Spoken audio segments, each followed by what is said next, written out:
بسم اللہ الرحمن الرحیم نحمدہ ونصلی ونسلم علی رسولہ الکریم وعلی آلہ واصحابہ اجمعین۔ حضرت تھانوی رحمۃ اللہ علیہ سے تعلق رکھنے والے ایک بزرگ تھے، بیمار ہو گئے۔ حضرت تھانوی رحمۃ اللہ علیہ کو خط لکھا تو اس میں انہوں نے بیماری کے ساتھ اس چیز کا اظہار کیا کہ حضرت جو افسوس ہے زیادہ وہ یہ ہے کہ اس بیماری کی وجہ سے میرے ذکر کے اور عبادت کے اور دین کے کاموں کے جو معمولات تھے وہ گڑبڑ ہو گئے۔ تو حضرت نے مختصر جواب لکھا کہ گڑبڑ نہیں ہوئے بلکہ بڑھ چڑھ گئے ہیں۔ مطلب یہ ہے کہ اس میں اجر پہلے سے بھی آپ کو زیادہ مل رہا ہے۔ حدیث شریف میں ہے کہ جب کوئی آدمی صحت میں کے زمانے میں کسی عبادت کا عادی ہو اور بیماری کی وجہ سے یا کسی اور عذر کی وجہ سے وہ اس کے معمولات چھوٹ جائیں تو حق تعالی شانہ اس پہ پورا اجر عطا فرماتے ہیں۔ ہمارے والد صاحب رحمۃ اللہ علیہ فرمایا کرتے تھے دنیا کا اصول یہ ہے کہ پینشن میں آدھی تنخواہ ملتی ہے، لیکن اللہ کا اصول ہے کہ پینشن میں بھی پوری تنخواہ ملتی ہے،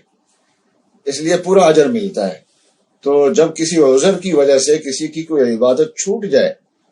تو اس عبادت کا جو اجر پہلے سے مل رہا تھا وہ برقرار رہتا ہے اور اس تکلیف کا اجر بڑھ جاتا ہے۔ ظاہر بات ہے کہ جو نماز با جماعت کا عادی ہو اور خصوصاً کبھی کسی جس نے جمعہ چھوڑنے کا اور جامع مسجد میں نہ جانے کا کبھی تصور بھی نہ کیا ہو ساری زندگی، اس کو جمعہ چھوڑنا پڑ جائے تو اس کے لیے ذہنی طور پہ اور قلبی طور پہ غیر اختیاری طور پہ صدمہ ضرور ہے، اور اس صدمے پر بھی حق تعالی شانہ اس کو اجر عطا فرمائیں گے۔ اور جہاں یہ صدمہ ہے اللہ تعالیٰ کے ساتھ اچھا گمان بھی رکھنا چاہیے، اور رسول اللہ صلی اللہ علیہ وسلم نے جب بتا دیا کہ عذر کی وجہ سے کوئی عبادت رہ جائے تو اس کا اجر ملتا ہے۔ آج ہم جامع مسجد میں نہیں جا سکے اور وہاں جا کے جمعہ نہیں پڑھ سکے، کسی نے اپنے گھر میں ظہر کی نماز پڑھی ہے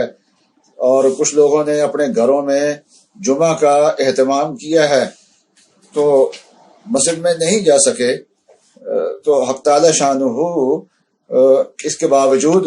ان کی نیتوں کی وجہ سے، ان کے پرانے عمل کی وجہ سے انہوں نے پورا اجر عطا فرمایا، اور گھر گھر جو ہے وہ جماعتیں ہوئی ہیں، نمازیں ہوئی ہیں، تو نمازوں کا نور، جماعتوں کا نور، خطبات کا نور وہ الحمدللہ وہ گھر گھر کے اندر پھیل گیا ہے، وہ کم نہیں ہوا، بلکہ جمعہ کی کثرت جو ہے وہ کبھی تو ایک جگہ جمع ہونے سے ہوتی ہے اور کئی جگہ جمعہ کے پھیلنے سے ہوتی ہے۔ تو بہرحال ان حالات میں ہمیں رجوع اللہ کا اہتمام کرتے رہنا چاہیے اور توبہ اور استغفار کا اہتمام کرتے رہنا چاہیے۔ یہ جو حکومت پابندیاں لگا رہی ہے یہ تو واقعتاً بیماری سے بچنے کے لیے ہے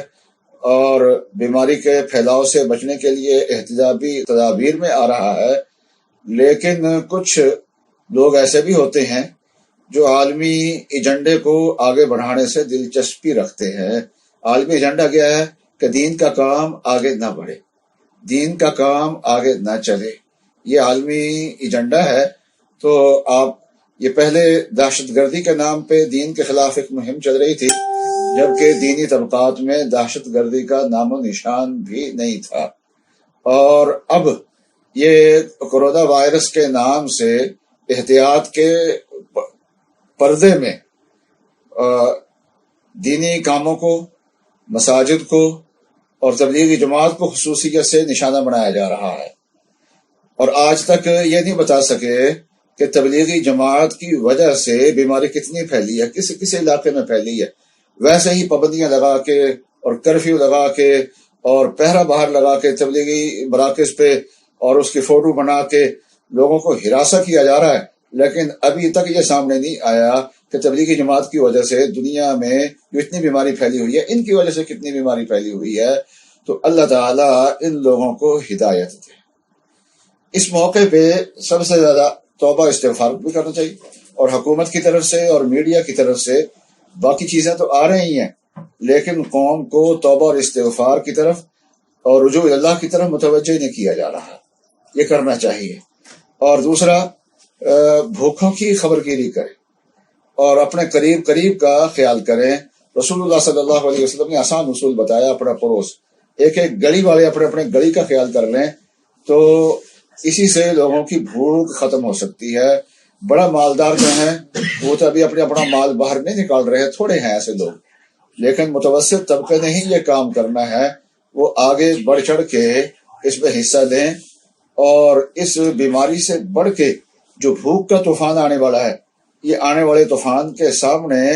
بند باندھیں دو طریقے سے۔ ایک تو اللہ تعالیٰ سے عاجزی کر کے، توبہ اور استغفار کر کے ہم اپنی تدابیر کے ذریعے سے کسی طوفان کے سامنے بند نہیں باندھ سکتے سوائے اللہ تعالیٰ کے سامنے التجا کرنے کے، اور دوسرے جو تدابیر ہو سکتی ہیں صدقہ اور خیرات کر کے اور لوگوں کا خیال کر کے، وہ ہمیں اس چیز کا اہتمام کرنا چاہیے۔ تو میں نے سوچا کہ جمعہ کی نماز میں تو لوگ نہیں آ سکے، لیکن یہ ہے کہ اپنی حاضری جو ہے وہ فیس بک پہ اپنی لگوا دوں، اور ہمارے جامعہ میں بھی آج 4-5 آدمیوں نے جمعہ پڑھا ہے اور ان 4-5 آدمیوں میں بھی شامل ہو سکتا تھا، لیکن ہمارے سینکڑوں نمازی جو ہمارے پیچھے نماز پڑھتے تھے،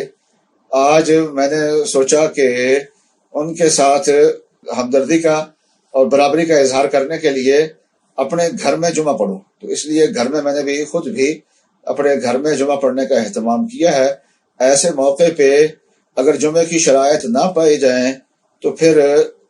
ظہر کی نماز پڑھنی چاہیے، اور اگر جمعے کی شرائط پائی جائے تو پھر جمعہ انسان کو گھر والوں کو پڑھنا چاہیے۔ دو شرائط زیادہ اہم ہیں، ایک تو یہ ہے کہ ایک امام ہو اور مقتدی بالغ مرد کم از کم 3 ہو پیچھے، اور دوسرا یہ ہے کہ وہ جگہ اس میں اذن عام ہو۔ اذن عام ہونے کا مطلب یہ ہے کہ گھر میں جو بیٹھک ہے اس کا دروازہ کی کنڈی کھول دیں، یہ نیت کر لیں کہ کوئی اور آدمی آ کے ہمارے ساتھ شامل ہونا چاہے تو اس کو ہم روکیں گے نہیں، ممانعت نہیں ہے اس کی، اتنی نیت کرنا بس، یہ وہ اذن عام ہو جاتا ہے۔ 2 شرطیں ہیں یہ ضروری ہیں، ان کا خیال کرتے ہوئے گھروں میں جمعے کی نماز بھی پڑھی جا سکتی ہے، لیکن گھروں میں جمعہ پڑھتے ہوئے بھی اس بات کا خیال رکھے کہ جو گورنمنٹ کا مقصد ہے کہ زیادہ اجتماع نہ ہو تو گھروں میں بھی زیادہ اجتماع نہ ہونے دے۔ اللہ تعالیٰ اس مصیبت کو پوری دنیا سے جلدی ختم فرمائے۔ وآخر دعوانا الحمدللہ رب العالمین۔